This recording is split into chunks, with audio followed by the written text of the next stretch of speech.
സംസ്ഥാനത്ത് 6 മാസത്തെ പെൻഷൻ കുടിശ്ശികയുണ്ടായത് അടിയന്തര പ്രാധാന്യമുള്ള വിഷയമല്ലെന്ന് ധനമന്ത്രി കെ.എൻ. ബാലഗോപാൽ. സമയബന്ധിതമായി പെൻഷൻ കുടിശ്ശിക വിതരണം ചെയ്യുമെന്നും നിയമസഭയിൽ ധനമന്ത്രി വ്യക്തമാക്കി. സാമൂഹ്യ സുരക്ഷാ പെൻഷനിൽ നിന്ന് സർക്കാർ പിൻവാങ്ങുകയാണെന്ന് ആരോപിച്ച പ്രതിപക്ഷം ഇന്ധന സെസ് പിരിച്ചിട്ടും കൃത്യമായി പെൻഷൻ വിതരണം ചെയ്യുന്നില്ലെന്ന് കുറ്റപ്പെടുത്തി. ക്ഷേമ പെൻഷൻ കുടിശ്ശികയുള്ളത് സഭ നിർത്തിവെച്ച് ചർച്ച ചെയ്യണമെന്നായിരുന്നു ശൂന്യവേളയിൽ പ്രതിപക്ഷത്തിന്റെ ആവശ്യം. കേന്ദ്രത്തിൽ നിന്ന് പണം ലഭിക്കാത്തതാണ് പെൻഷൻ മുടങ്ങാൻ കാരണമെന്ന് മന്ത്രി വിശദീകരിച്ചു. പെൻഷൻ മുടങ്ങിയത് അടിയന്തര പ്രാധാന്യമുള്ള വിഷയമല്ലെന്നും ധനമന്ത്രി കെ.എൻ. ബാലഗോപാൽ. വാസ്തവത്തിൽ ഒരു അടിയന്തര സ്വഭാവത്തിലുള്ള ഒരു വിഷയമല്ല. 5 മാസക്കാലത്തെ പെൻഷൻ ഡ്യൂസ് ഉണ്ട്.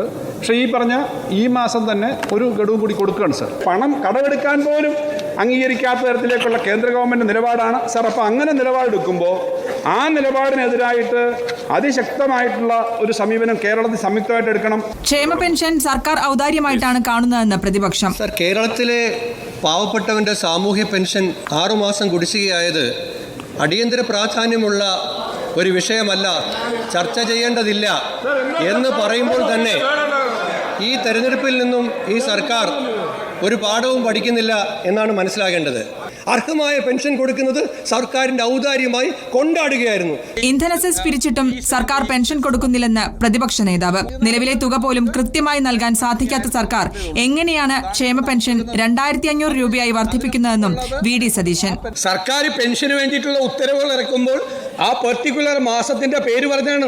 എന്നിട്ട് ഇപ്പോൾ പെൻഷൻ കൃത്യമായി കൊടുക്കുന്നു എന്ന് വരുത്തി തീർക്കാൻ വേണ്ടിയിട്ടുള്ള ഒരു നിലപാടാണ് നിങ്ങൾ സ്വീകരിക്കുന്നത്. നിങ്ങൾ പെട്രോളിനും ഡീസലിനും സെസ് വർദ്ധിപ്പിച്ചത് സാമൂഹ്യ സുരക്ഷാ പെൻഷൻ കൊടുക്കാനാണ് എന്ന് കേരളത്തിലെ ജനങ്ങളോട് പറഞ്ഞ് അവരിൽ നിന്ന് നിങ്ങൾ നികുതി പിരിച്ചിട്ട് നിങ്ങൾ സാമൂഹ്യ സുരക്ഷാ പെൻഷൻ കൊടുക്കാതെ 6 മാസത്തെ കുടിശ്ശിക നിങ്ങൾ വരുത്തിയിരിക്കുകയാണ്. അടിയന്തര പ്രമേയത്തിന് അവതരണാനുമതി നിഷേധിച്ചതോടെ പ്രതിപക്ഷം നിയമസഭയിൽ നിന്ന് ഇറങ്ങിപ്പോയി.